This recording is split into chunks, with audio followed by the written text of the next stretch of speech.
Vince! Vince! Well, Mike, looks like you've done it again. You found yourself in front of that microphone. You're a podcaster? Of course. Don't you remember this? Wait a minute. Am I myself? Yes. What year is it? 2025. Oh my god. Oh, man. Oh, and Buddy Shotz. Yeah? This is the episode where I completely fucking ruined the show.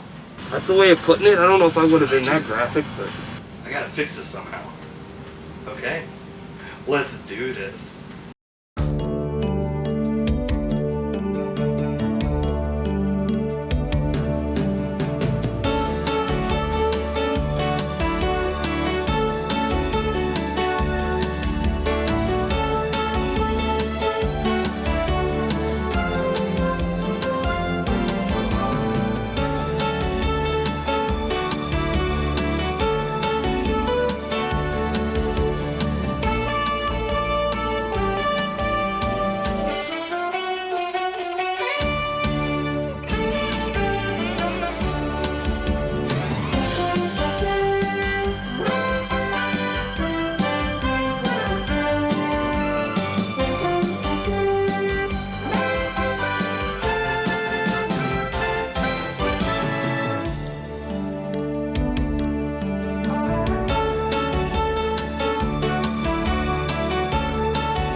We're getting closer to the elusive episode 200 of Buddy Shotz.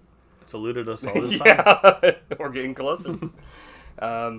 So I put this is, I guess this is the 80s Sci-Fi week, but this is really Nate week. Yeah. Our friend week. Our friend week. Our friend is Our weak. He's like, oh, weak Nate old. But yeah, I guess this goes out to him. Pretty We're much. about to buckaroo and find out. Yeah, if he bonsai'd. But yeah, he's pretty much been hounding my ass to watch this movie since I met him. Yeah. And Quantum Leap was another one, I guess, that he... Because I asked him, I was like, you know what, I might as well just ask him if there was anything weird watches-wise, because last episode we ended with a cliffhanger. I wasn't 100% sure what I wanted to do. So, this week, we did Quantum Leap and The Adventures of Buckaroo Banzai Across the 8th Dimension. Cool. You're talking about our friend Nate Smallberries? Smallberry. His ass is fucking... I was like, I forgot to introduce us. We're Matt and Mike Big Booty. It's like, what? It's like, what the fuck? The poll this week, we actually got some results. Quantum Leap, YouTube, no one had seen it, but on Instagram, yes at 67% and no at 33%. Then we got quite a few more votes on The Adventures of Buckaroo Banzai. For YouTube, 43% yes, 57% no, and then on Instagram, 67% yes and no, 33%. So, that's Cool. That's all I have to say about that. It's almost like nerds on the internet like this movie. They're like, whoa. Yeah. That's true. Should we start with Quantum Leap? I'm like, no. Starring Raymond Lee and Caitlin Bassett from 2022. Yeah. Had you seen this before? No, I hadn't actually seen it before. Yeah, I hadn't either. I guess it's got 2 seasons. Yeah. And I'm not sure. Are they going to make more? Or I don't know. What you said it was 2022, so it's probably like I don't know at this point. You never know with that kind of stuff, but I would think when was the last season? 2023? 24. Oh, really? Mm-hmm. It took them that long to do another season? I don't know. Maybe. So what'd you think? I thought it was pretty good. I mean, I think it's apparent why the show ran for as long as it did. For 2 seasons? Yeah. It won 6 Primetime Emmys and 18 wins and 43 nominations total. Well, how is that possible with only 31 episodes? For 5 seasons with Scott Bakula and Dean Stockwell. What? You didn't fall for my ruse. Oh, I went as far as it needed to go. Did you know they made a remake series? Yeah. Have you seen any of that? No. Good. You- Because I haven't either. I haven't. Dunking on it for no reason. Yeah, I hadn't. I do know it's somewhat a continuation. That's the only thing I know is it's like actually set. It's not like a straight up remake or anything, which I appreciate. Cool. I'm not a huge fan of all the time when they just straight up remake something instead of like, and especially if it's something like this. It's like, man, come on. That's why I assumed it was not good. But right. Hey. Maybe it could be good. Yeah, I don't know. I never really looked into it. Had you ever seen episodes of the original series? Maybe at one point, but nothing I really remember. Yeah, off the top of my I've head. known of it, but I've never sat down and watched an episode. Yeah. Ever. But cycling back, still I was haven't? actually surprised it won as much stuff as it Yeah, did. that's impressive. 6 primetime Emmys, 18 wins, and 43 nominations total between Scott Bakula and Dean Stockwell as the two main characters in this show. Damn. Scott Bakula won, Best Actor, and Dean Stockwell for Best Supporting Actor. And they're in every single episode, all 97 episodes, which is another thumbs up in my book. That, Yeah. They actually, I don't know, I'm not a huge fan of that when that'll happen. Sometimes you'll have an episode where, like, a character just isn't in the episode at all. Yeah. Like, it's happened before, and it's like, I'm like, it's happened before, help me. What did you think, since you had never seen this, really? I mean, I liked it. I mean, I'm a big Yeah. Bakula fan from Enterprise. And I've always liked Dean Stockwell. I didn't even know he had his own series. he was in fucking Ecstasy. Well, not Dean Stockwell, fucking Scott Bakula's in Ecstasy. I've always thought of him more as like a guy that would show up lower billed in movies and stuff. But he was going for the Oscar gold in this one, dude. He was acting his ass off. He was great. Yeah, Dean Stockwell, he, like you said, he's kind of like usually the side guy, and he is the side guy in this, but the side guy is like there the whole time for the most part, so. I mean, this episode specifically, didn't super dig the plot of like the test pilot. It was, I think it was like, it's a little, I don't know, long. yeah, Like, because I as watched, a lot of these pilots are. I watched it, and it's like 2 episodes long. It's like an hour and something long because it goes. It's 90 minutes. Yeah, it's like it goes like an hour, like you said, and hour and 30 at that point. Yeah. It's like because it's 2 episodes, but when I watched it, it wasn't like to be continued. It was literally they were like, you kind of get the premise though within the first bit, so it's kind of like. But they do some really good stuff, like, in the episode that most shows don't do, which is good. It's not surprising why it ran so long, because the first episode premise. was, like, holy fuck, as far as, like, actually, like, doing stuff, like, with his like, the mystery of what is even happening and, like, all this kind of stuff.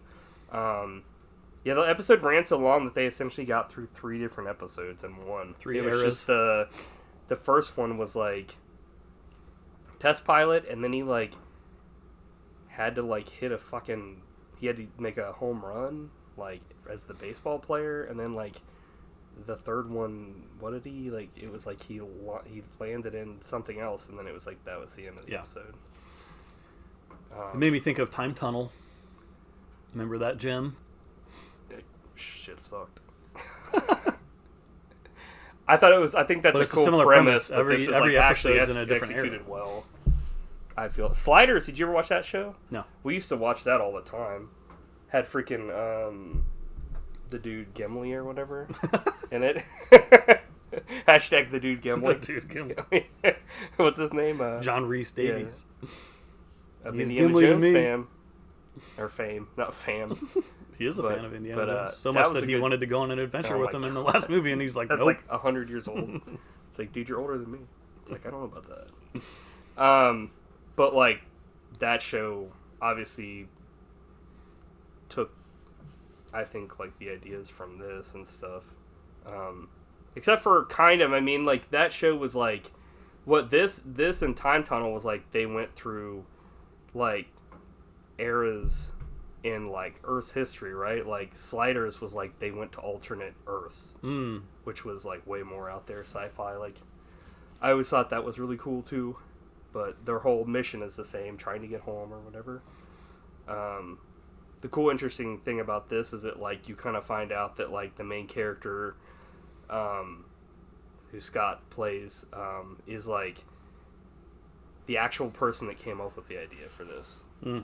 And he actually, like, well, not the show, he came up with the idea for, like, the what's it called? Like quantum leaping or whatever, which is, like, I don't know, in this first episode, I'm not really sure if it's explained, like, what's the fucking reason for this? Like, I guess to go back in time and take over someone's body to pretty much do it better than them? It's like, okay, so... They never explain, they never figure that part out. In the first 90, or in the 97 episodes, he essentially fucking flexes on everybody. Yeah. Because he's like, hey, you think I can do it better than you can, bitch? I can live your life better. Yeah, pretty much. It's like, well, you have hindsight. You know what's going to be wrong. But it's also kind of weird because it's like, this guy's literally like, kind of like he's kind of like in like, he's like Flint or fucking Buckaroo Banzai, where he's got like 6 doctorates. Yeah. Like, they're like, oh yeah, you're a genius and you have doctorates and all this shit. And he's like, huh?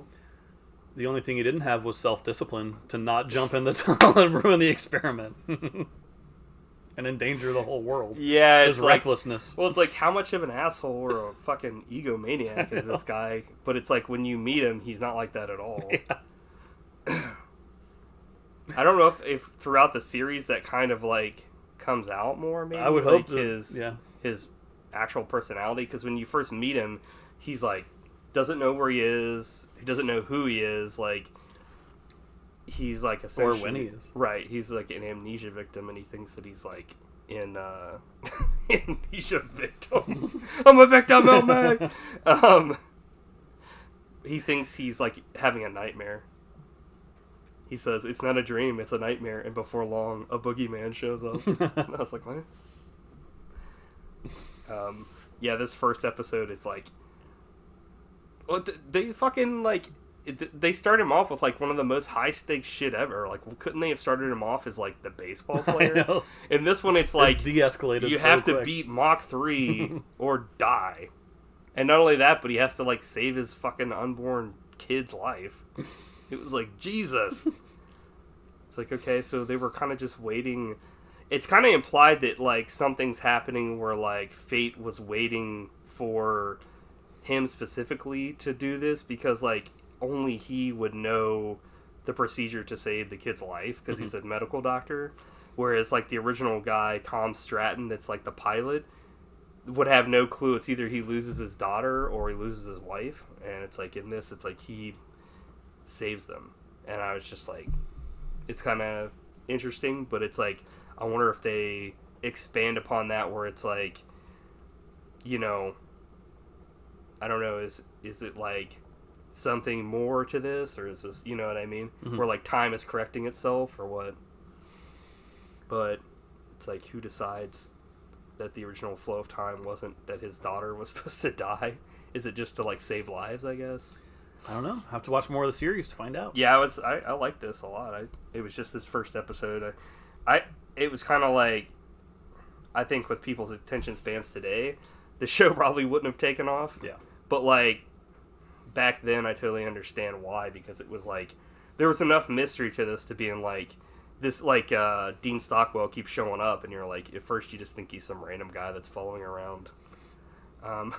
My thing is, though, like, why didn't he say from the beginning, like, hey, it's me, Al, like, I work with you, and this is a simulation? Instead, he, like, haunts him for, like, fucking 10 hours, and then he's like, oh, yeah, by the way, and I'm like, why didn't you fucking say something? Because he's also a dangerous loose cannon. Like, yeah, he's, like, fucking a million chicks, and he's getting wasted all the time, and he's just like, good thing you didn't, you know, sleep with that chick, and he's like, well, I did, and I got drunk, and I'm like, who the fuck is running this operation? Like, I don't know, it's like, but yeah, we run into this a lot of time when we watch pilot episodes. Yeah. As they're pretty boring, but they have to be to set up the rest of the show. Yeah. Sometimes.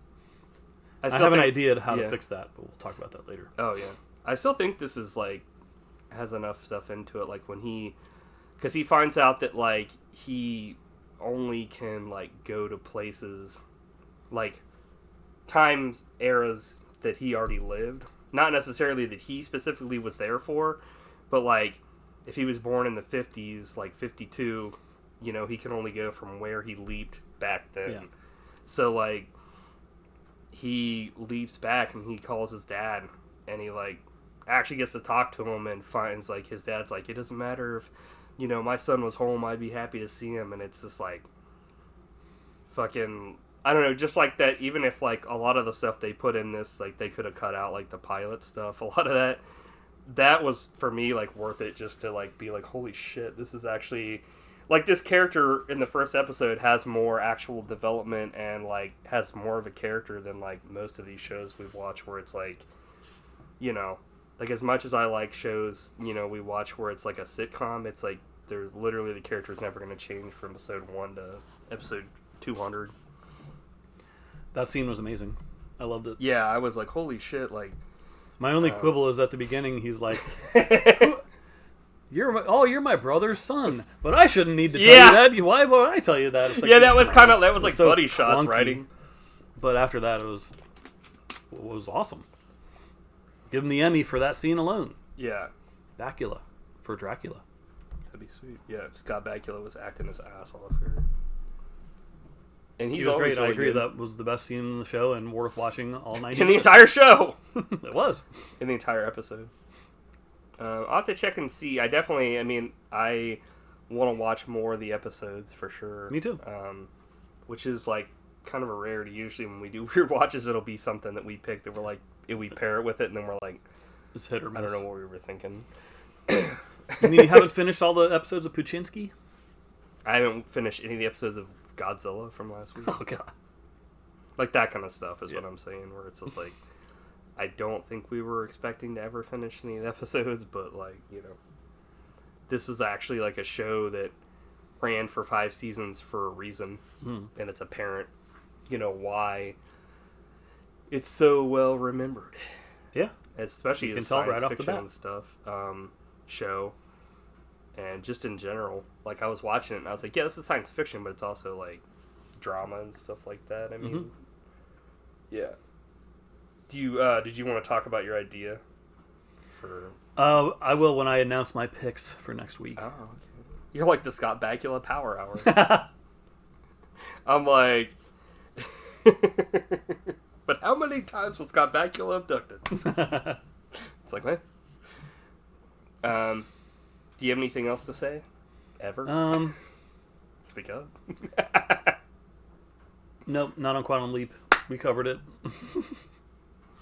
Yeah, I mean, I definitely, I guess it's a good pick. I don't do it a lot, but I definitely recommend people, if you haven't seen this and you're into sci-fi at all, you have to watch this show. It's great. And if you like sci-fi shows starring Scott Bakula, don't watch it. Watch Star Trek Enterprise, because that show rules. Yeah, that show's good too. Just don't watch the last episode.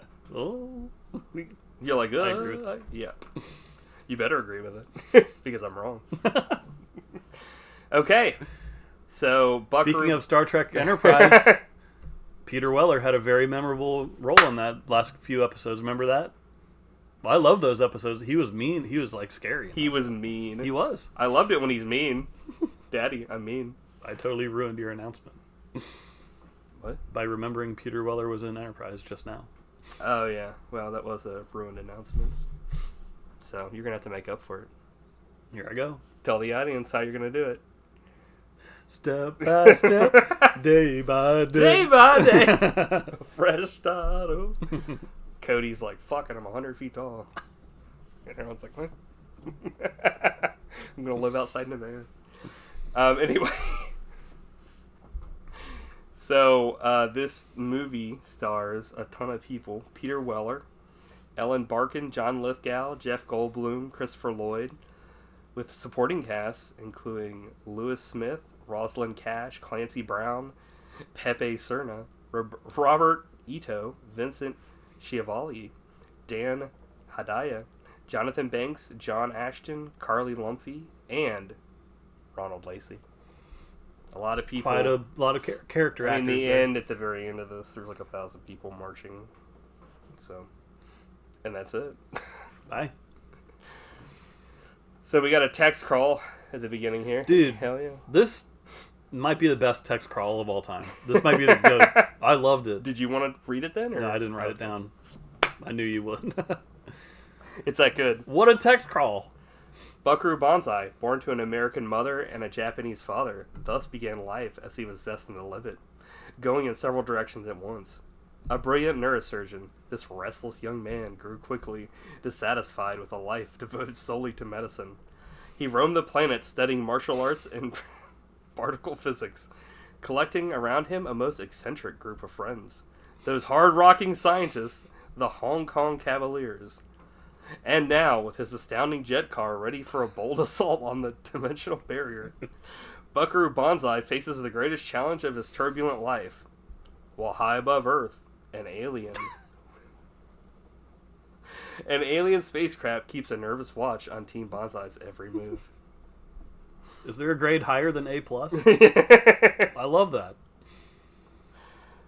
I think somebody wrote, like, I'm sure multiple people will put this, but this is like a fucking movie that was written by like a fucking huge schooler, nerd. A middle schooler. Yeah, totally. But the best movie written by a middle schooler. Yeah. Do you have anything else to say about the movie? No. Yeah, I'm a fan of this movie. I like it. Yeah. I had never seen it before. I'm glad you saw it, because I figured when did you right first up your see alley. this? I think years and years ago. Yeah. Did you grow up with it? Like, I'm assuming Nate probably. No, Nate was probably, I'm sure, the first person that I ever knew that had seen this movie and talked about it. Yeah. And I thought it sounded great. And then I finally saw it, and I was like, yeah, that's good stuff. You just randomly watched it one day or whatever. Yeah, well, I mean... Yeah. You're like, no? he put it on my radar, and I knocked it out eventually. And I've seen it a few times over the years. I knocked it out. I'm like, well, I'm done watching that shit. Next movie.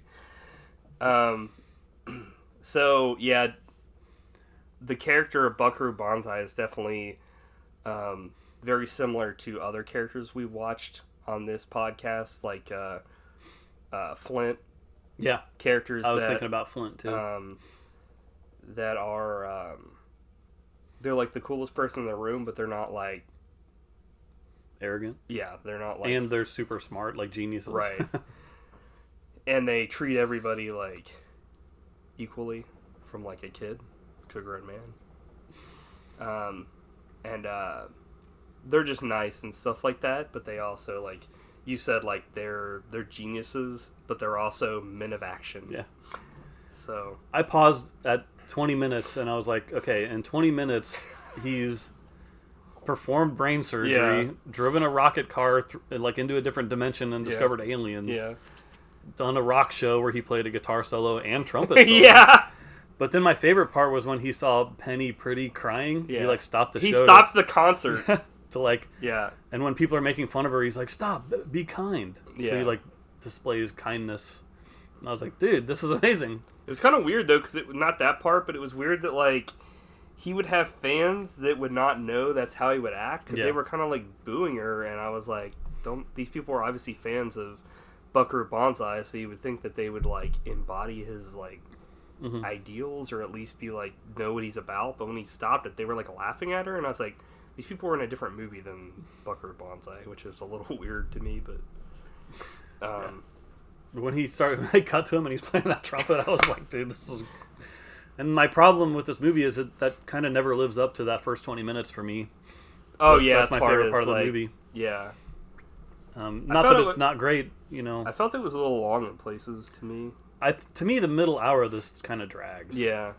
Like, I love the opening. First 20 minutes are amazing. Yeah. The ending's cool, and the middle is kind of just there. Yeah, I felt like it's funny because I watched the special features, and there's like, Jesus Christ, there's a ton of deleted scenes, and I was like, holy crap, dude, if you had kept all these in, this would have been like the longest fucking movie ever. Well, there's so much shit in this movie. There's like enough movie in there like, for 10 movies. There was like 15 deleted scenes, and some of the shit is literally like 5 extra seconds from like the press conference, and I was like, why was this even in the film? Like at one point, like like you said, there's just so much stuff, and honestly, like, the first time I watched it, I was kind of confused. I was like, what the fuck even happened? Like, and then I kind of went back, and I was like, okay, John Lithgow's character, when he went into the dimension when he was younger with that experiment, was, like, taken over by, like, essentially, like, Zod, or, like, evil space Hitler, and he's been, like, taken over by that, you know, that alien for all these years, and I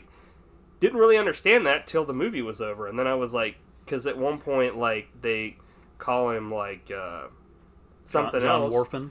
Yeah, and it's like, they there's also, like, this subplot with, like, the guy that killed, like, Buckaroo Banzai's parents that was completely cut out of the film, and, like, all that stuff was cut out, and I was kind of like, okay, well, that was kind of, like, stuff that, if they were ever going to do a sequel with the Crime Syndicate, would have been nice to know about. But, like, it was, like, stuff that, like, certain things were cut out like that was actually interesting to, like, hit, like the guy that killed his fucking, like, wife that was, like, Penny's, like, unknown, like, twin. Like, Han Shan, or whatever the hell is Shan. Like, he's the leader of the World Crime League, and I was like, okay, why? They cut that out. But, like, they kept in, like, the 50 fucking scenes of, like, all the aliens fucking around and, like, trying to get into a ball. Yeah, for an dude, the hour, alien antics in this movie are not good. And I was like,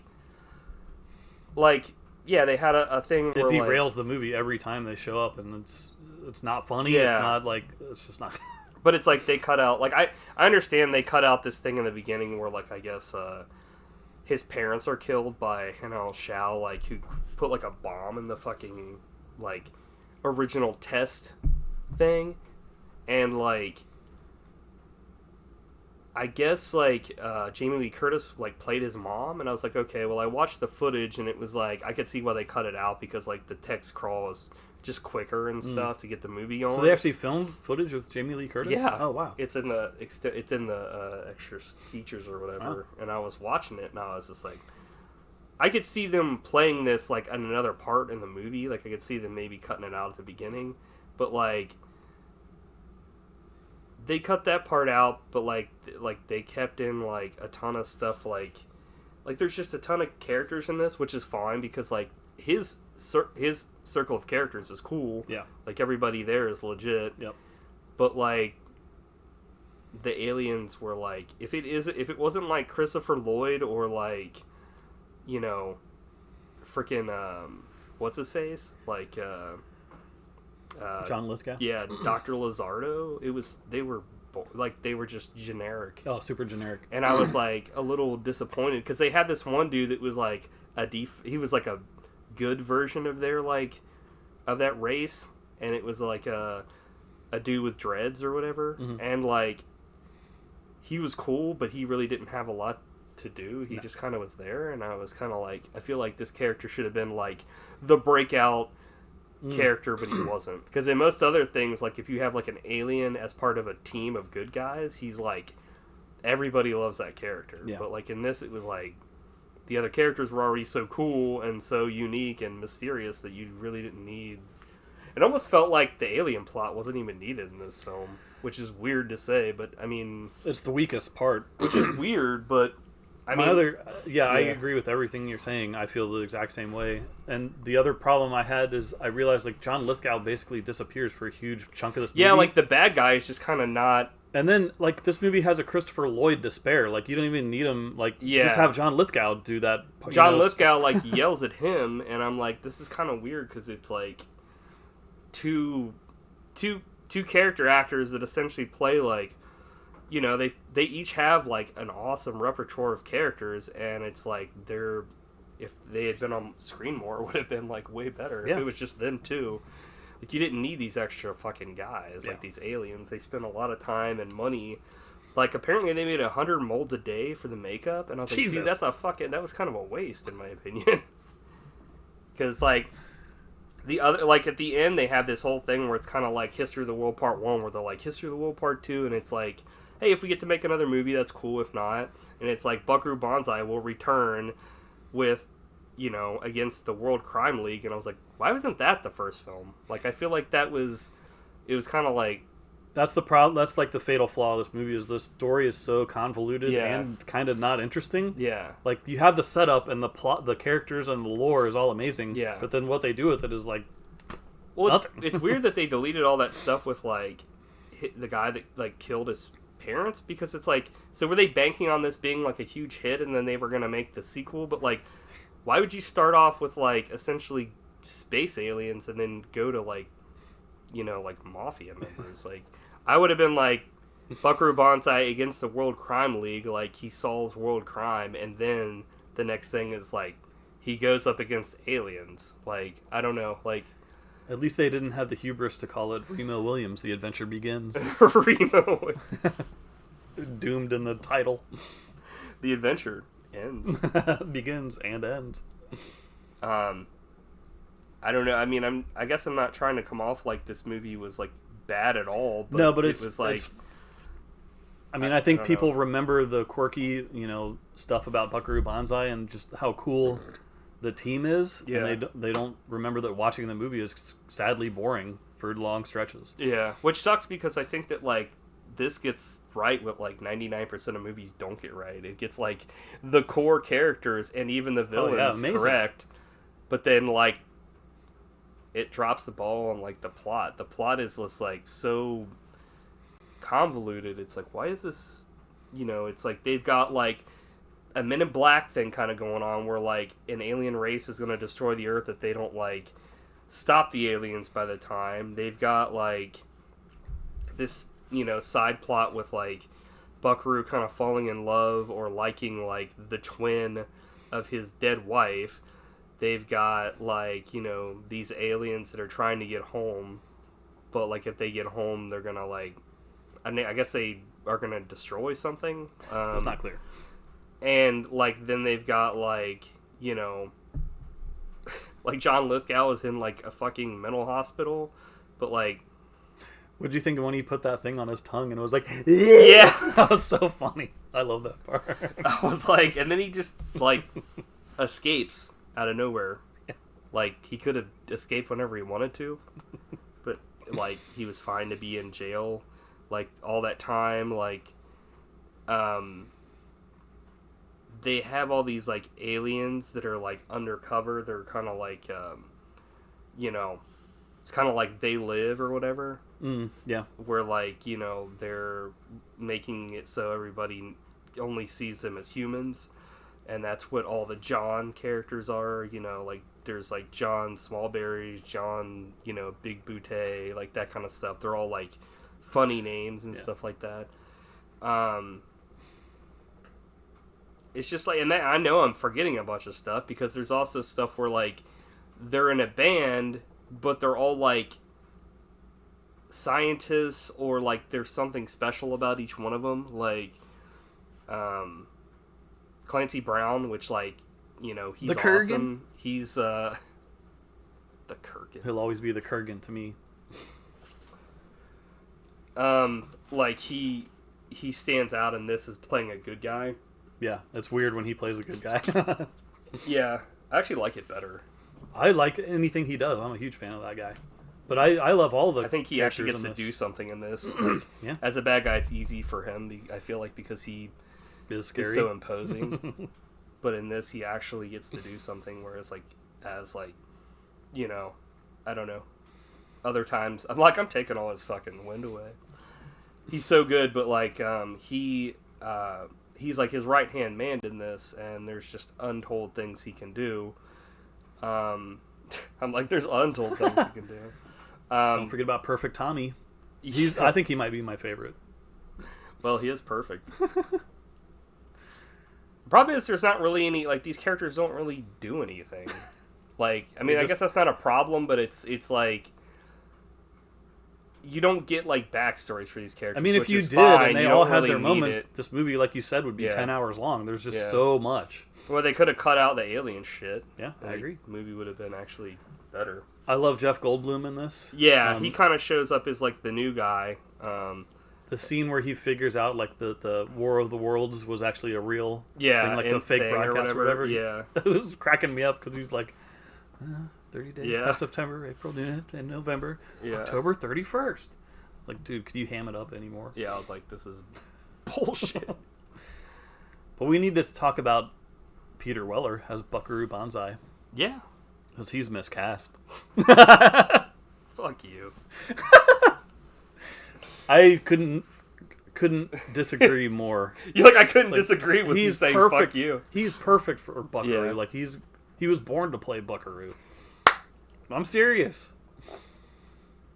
You're bucking the Hollywood system. He's a maverick. And after all these episodes, you're still a family man.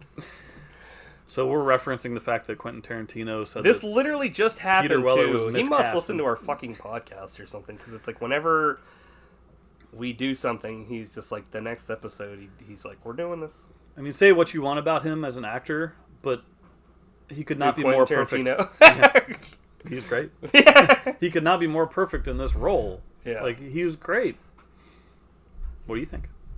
Yeah, I don't know. I don't ever really remember anybody saying anything bad about him as an actor, just in general. But yeah, I mean, he's in a lot of cool movies. Have you or something? Or No. Oh, okay, you just said say whatever you want. I mean, about he may him as not an have actor. he may not have the most range of anyone I've ever seen, Yeah. but he's great in this. Is all I can say. He's like Robo wants an Oreo.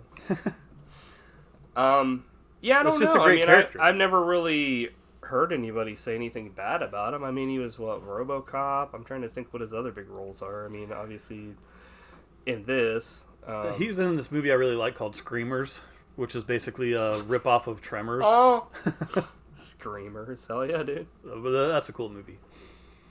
I don't know what are those other RoboCop 1 and 2. Yeah, He's great in. Star Trek Enterprise, very memorable. so memorable. I honestly can't remember what you're talking about. With It him was in like the the second or third or fourth to last episodes of the show. He was like a corrupt admiral in Starfleet. Well, they've never done that before. I know. I feel like that was the go-to in fucking Star Trek. He had a especially in Next Generation. 2-episode arc. Where he probably died or something. Yeah. Yeah. He played John Frederick Paxton. Like the Admiral in Enterprise or Star Trek Next Generation that takes over. Mm-hmm. It's just like, I'm fucking in charge now. You gotta listen to my ass because we're getting. I feel like he's in another movie that I really like. I mean, he's been in a ton of stuff. It's just I don't know. I specifically don't understand why somebody would not only say that, but like fucking go to their way to fucking say that he like is like lucky for getting the roles he's getting, because like I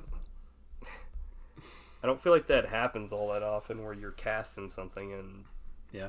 Oh, Shakedown. That's the other one. Dude, Shakedown is Shakedown. amazing. With him, it's a buddy cop movie with him and Sam Elliott. yeah, I know about that one. I just thought there That was one going is to be sweet. more. I'm like, come on, you got 2%, hurry up. And then he's in a bunch of shit I've never heard of. There you have it. Just a bunch of shit. I know he was in that RoboCop game. He played like RoboCop. Ah. But he wasn't in the new one, was he? With Michael Keaton. I never saw it. I remember watching it and being like, huh. You actually watched that? Yeah. Nice. Not really. It was okay. Actually, no, it wasn't. It didn't have Peter Sellers in it. Or Peter Weller. Yeah.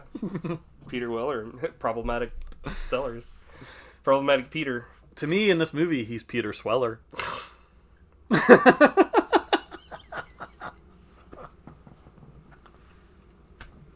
Dude, your face. He's like, I'm swelling. When he saw Penny, he was swell. He started to swell. He's like, inside my stomach. He's like, grow up and be that man. I really like the character of Penny. I mean, we're fucking joking on fucking Peter, but it's mainly because of that fucking thing you heard. Yeah, I mean, yeah, because I thought that was so ridiculous. Because I love him. I mean, I think you could argue that he's not good in this versus miscast. Like, I can't see it at all.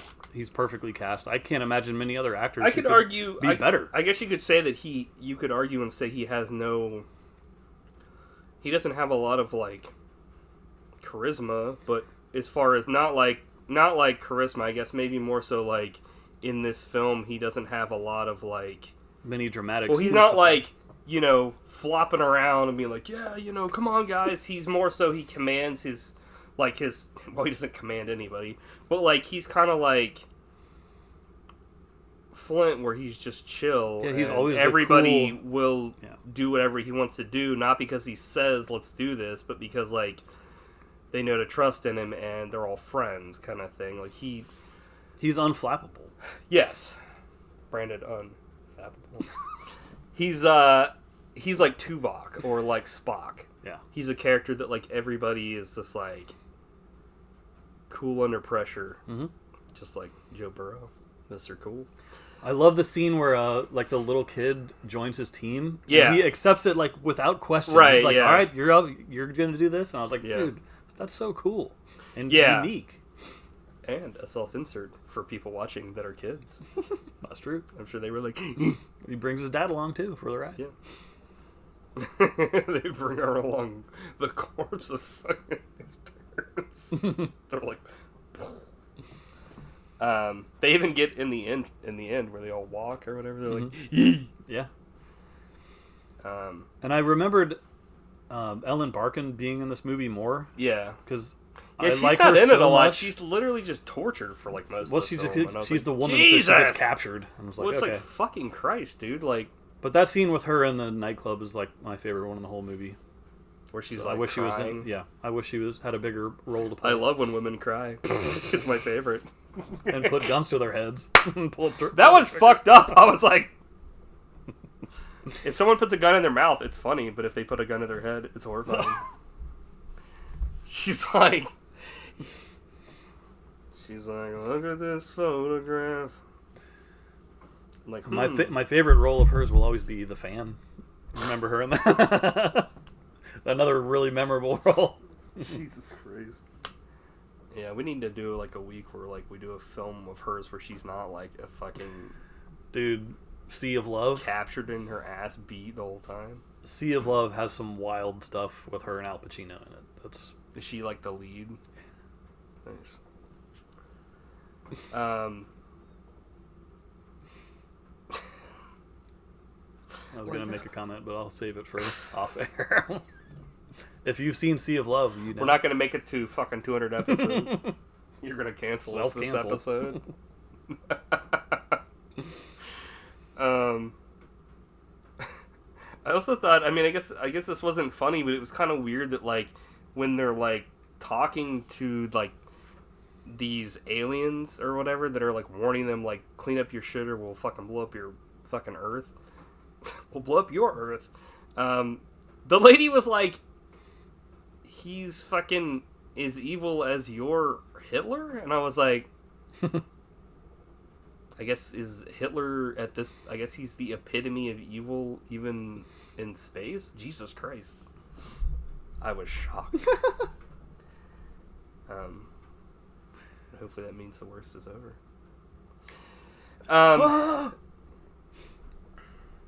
Yeah, when he talks about how, like, he's like, I married her and, you know, she was your... Well, he doesn't say she was your twin, but, like, she's like, why do you have this picture? It's like, I married her and she's gone now. Like, essentially in the deleted scenes, there's more where he's like... It's kind of nice that they picked what they picked, because he's like, she's dead. In the deleted scenes, the way he said it, I was like, okay, this is not good. But, like, he essentially, like, Hanoi Shan fucking blew her ass up, and I was like, Jesus. Whoa. It was like... He's like his version's Blofeld, essentially. He's always fucking him over, and I'm like, what did he do? Because fucking he killed his parents, and then he fucking killed his wife. It's like, okay. He's also, like, I am the architect of your pain. Yeah! I was like, why? Also, why was this random cabinet on fire? Did you catch that? Because it's like, a wacky movie, man. Why was there a watermelon? Yeah, that was like an offhand thing that was put in there that I'm sure they were just like, we're putting it in there because this will be like our Boba Fett. Right. It's just like, next. I'm sure there are people out there that have like a t-shirt that says that on it. I guarantee it. Just like, dude, just like Men's Warehouse. You're going to like the way watermelons look. I guarantee it. I'm like, I like the way they look. It's like, what? Just look at that watermelon. Seductively turning itself into a fruit, not a vegetable. Actually, are watermelons fruits or vegetables? fruit. Oh, they grow on the vine, and I find that fine.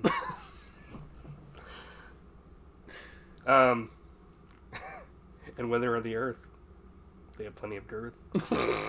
Clancy Brown going into a coma or dying. I guess he... Did he die? I think Did he come back at all? Yeah, he doesn't come back in the movie, but, like, in the credits, like, he's back, but, like, they kind of... From what I've heard, that there's, like, stuff where, like, the writer or the director has essentially said, like, he was put into a coma until, like, they could find a cure, and they, like, apparently found a cure pretty quick or whatever, but, like... Clancy Brown, I guess, was pretty much like, I don't know where the fuck I was in the end because I died, but like, dude, all his stuff in the fucking interviews, he's like, I don't know what the fuck I'm doing in this movie. Like, he's like, I have no clue what this movie's even about, and that's pretty much what everybody was saying. Like, even, I think the one thing you can say about like Peter Weller is he kind of reminds me of like Avery Brooks, where he's kind of a little bit out there because he's pretty in intense. his interview he was like, you know, nobody knows what Buckaroo is, and I didn't know what I was, you know, what he is. He's just an idea, and I was like, what are you talking about, dude? Like, this is just out of control. Yeah, he seems like quite a character. But so I did watch all this bonus content, but it's been a while. This was like 9 years ago when this came out. So I don't remember it. I don't remember much of it, like all the details. But you remember that a watermelon looks fine. I thought it was kind of funny because they had that whole idea with, like, Buckaroo Banzai in 1984 with, like, only certain people, like, you know, you have to have a certain gadget to see these, like, who's an alien, and then they did that in 1988, and I was like, I wonder if, like, Carpenter saw that, and, I mean, that's not the first, I'm sure, idea that's ever been done, but it was a pretty interesting idea. I feel like in a movie that didn't already have so much going on, it would have been awesome, and that's why it's awesome and They Live, because there's not too much going on. Also, I think They Live is more about something than what's about that. Yeah, this movie's not really about anything other than wacky, cool stuff. Yeah, there's a part where like a random monster jumps from the ceiling to be instantly killed. I was like, what was the point of that? He's just like, ah! And I was like, he was like, thought he was in like the Area 51 arcade game, I guess. Grr. I was like, nobody comes in here. I was like, what? When I saw that, I was like, I bet Mike's going to screen cap that. Random jerk-off closet. Or I guess it would be the opposite of that. This was cool, but like, it was once again another scene where Christopher Lloyd is wasted. He fucking picks up a guy by his tie with one hand, and I was like, dude, that is cool, but like, that's literally the only thing he does in the film. That's like villainish, really. Yeah. I mean, I don't know. It's like you said, he's kind of. I have nothing against. I like him a lot, but you could delete his character, and this movie would be just the same. Like it does. Delete his character, but not him. He's like, murder me. He's like, kill me. Shut up, John Big Booty. You're the biggest coward I've ever known. And then he's like, fuck you, won't do what you tell me. That was a pretty funny scene. There's lots of laughs in this movie. It's very funny. Then he like kills him. I was like,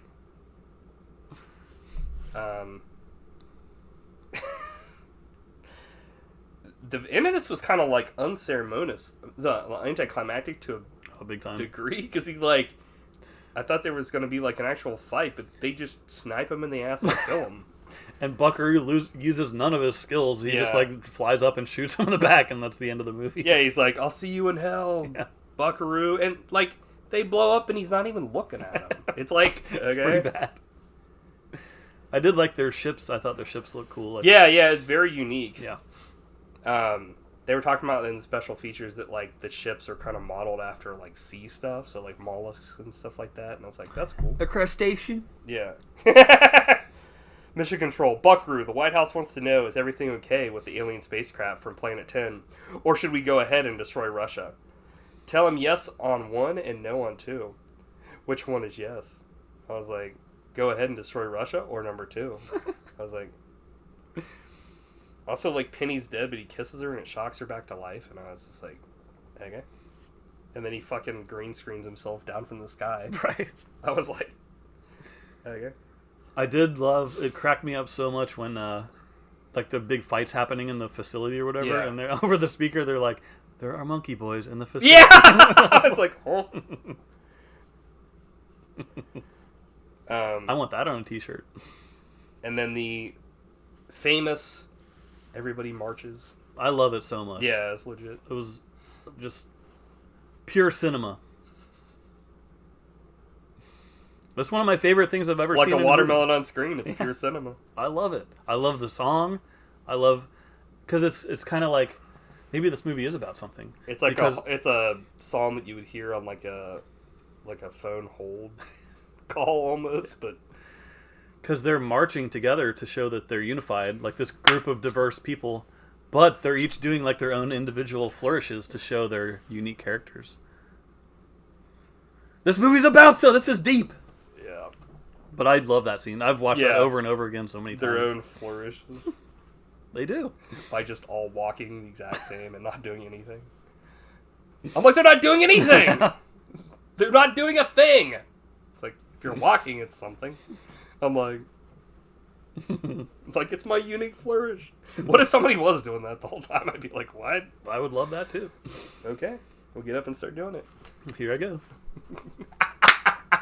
What if somebody did that? I'd love it. Well, then you do it. Okay. What? Are you stupid? I'm like, I kind of went over some of the, I guess, like, scenes and stuff like that, but they, like, in the special features, they kind of treat, like, all the deleted stuff and all that kind of stuff, like, behind the scenes. Like, this is all part of, like, the Buckaroo Banzai Institute letting them have, like, these materials. Like, this is actually, like, it exists or whatever. And I was like, that's kind of interesting. And they were like, the whole reason why this intro was cut because it was too close. Like, Buckaroo was too, like, it was too close to home, so they wanted to cut, like, you know, the real footage of his parents being killed from the film. And I was like, that's kind of funny. Yeah. You know, That's cool. but, like, it's like the following unedited footage has been classified by the Hong Kong Cavaliers and made available for us through the good offices at the Banzai Institute for Biomedical Engineering and Strategic Information. It's like they were celebrating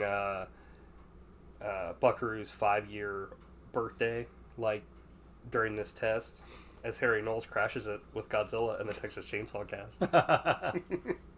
Dude, nice. Checking to see. I think I might have already brought everything else up, but yeah, let's see. Cool. Learning a bunch of things. Yeah, I mean, I honestly learned more about, like, what was intended for, like, the story to be with the behind the scenes stuff with, and not exactly that's the greatest thing ever, honestly. I mean, it's cool if you get, like, expanded stuff when you watch, like, something like the writer, the directors, like, you know, Guillermo del Toro maybe say, oh, behind the scenes, you know, this or that, but, like, generally I think you're supposed to get the gist of what the fuck was going on when you watch the film. But the movie was so good, it's not like I was like, fuck it. It was just kind of like, I just wish it was more, like, wildly entertaining. yes, yeah. It's just, it has so many good components. I wish it was more fun to watch. No, I agree. I think it's like, it has, like, a great premise.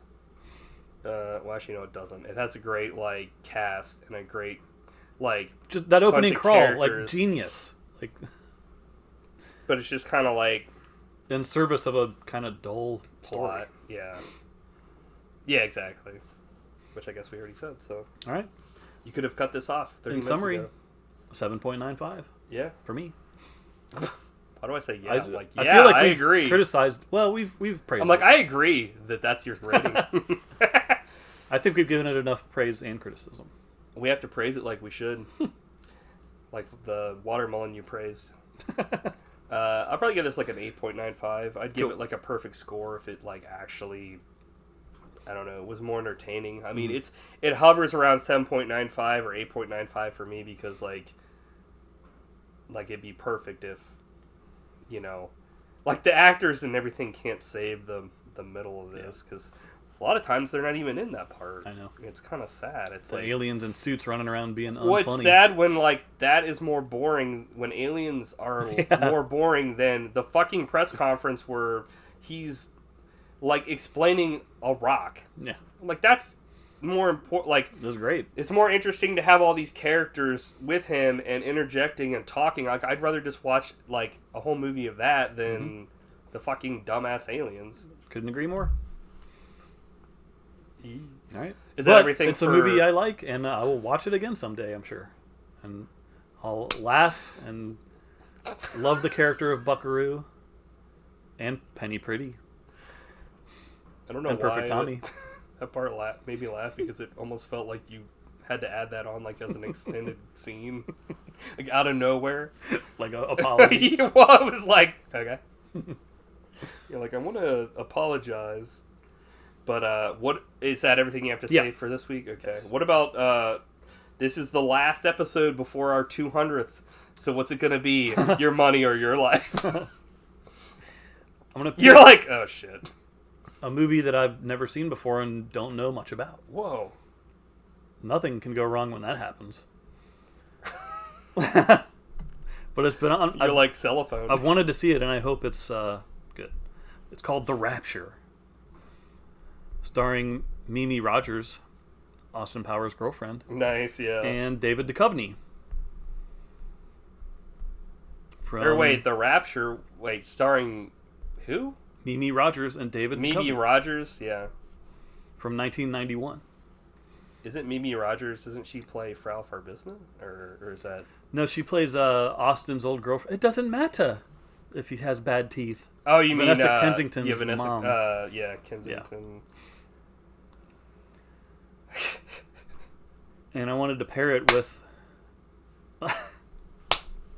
What? I'm just laughing because I was just thinking we were both like, Kensington. It's like, I can't remember her actual first name.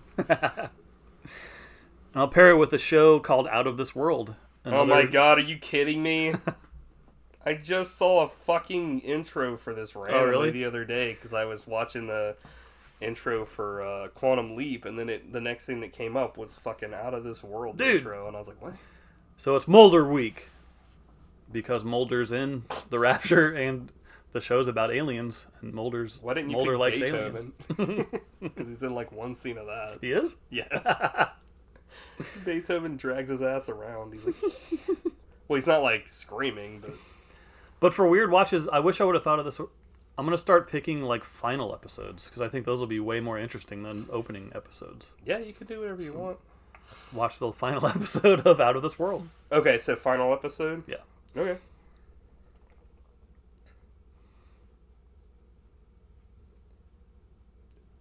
I was thinking about when you told me about what happens at the end of Dinosaurs in the last episode. Yeah. Like that would be way more interesting to watch than the first episode, I'm sure.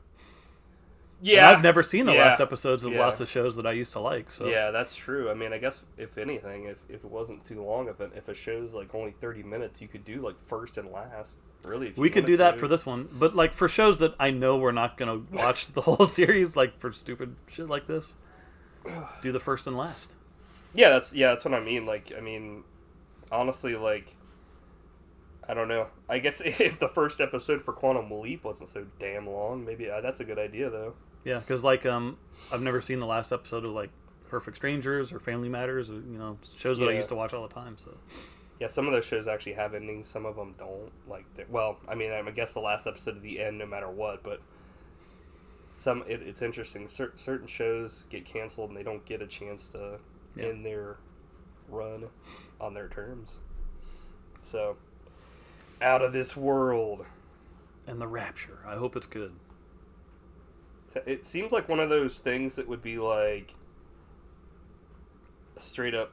Like Christian shows or something, or movies where it's like left behind. Yeah. Because that is in the Bible, the rapture, right? So, interesting. I don't know anything about this. I wonder if this is sci-fi or not. Yeah, I don't even know if it has horror elements, or I know it's called The Rapture. It's just like a fucking drama. I'm like, okay, what? I've heard people say it's good, and it's got Mulder. I've heard people. Fucking people, you know. What year was this? 90? Jesus Christ! What? The fucking cover of this.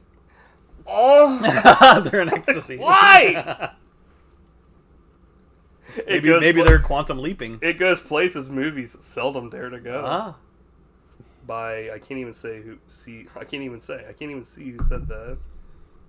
Fucking Vandal Fine or Vincent Frost. Next episode, Buddy Shots is going to go farther than most podcasts go. Yeah, pretty much. Straight into the fucking ecstasy bin. I'm in the ecstasy bin, help me! I've never seen a cover where someone's moaning. You can tell a moan is happening. Jesus Christ. Oh. Why? It's a wild cover.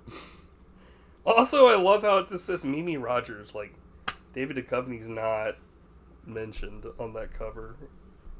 Like, sorry. You're like, men should always be top billed over. Well, he's not titled at all. He's on the cover, but his name's not on the cover. Maybe she's the real star. I don't know. Yeah. We'll find out. Men should always be top billed. I'm laughing because it's true. Jesus. Randy, dude, David Duchovny's name in this. He's like Randy. Randy. I can't Shagadelic. picture him as a Randy for some reason. Like, He's about to get Randy. it looks like he's Randy. He's in ecstasy. He's like, oh, my name's left off here. This is awesome. Randy Mulder week. Dude, it's available on video cassette and Laserdisc. Ah, sweet. Bust out my Fucking Mimi laserdisc. Rogers is like, I'm top billed, and he's like, oh, I'm off the cover. Oh, yeah. He's like, I'm about to fucking bust. Some Mulder week. Mulder Well, week. that's apropos. He watches fucking pornos for fucking profit and pleasure. Or I guess not for profit or pleasure, for what, just... I love how it's Mulder week, but it's like Mulder's not in the movie. It's David Duchovny. And the link is, the show has aliens in it, so Mulder would like that. But that's how we roll. Also, like, maybe Mulder week. Maybe it makes sense because, yeah, like, he would like the show because aliens are in it, and he would watch The Rapture because maybe there's sex in it. Oh, yeah, that's true. So, Sex and aliens. yeah, he watches pornos and chases aliens, but he doesn't get, like, sexual gratification from pornos. It's like watching National Geographic to him. He's just like, never known a man like Mulder, baby. The ultimate X-Files star. Aliens want him. Not Gillian Anderson. And the FBI want to kill him. The ultimate smoky man. Cool, man. All right. Gillian Anderson rules, too. Until next time. Bye.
You have anything to say to the audience? Goodbye. Jesus. Okay. I guess I probably didn't even type, right? Okay. Hold on. I guess I should probably move. Okay. Shit.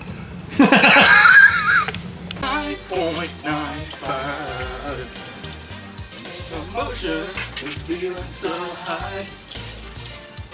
9.95. In overdrive. Put your body in overdrive. 9.95.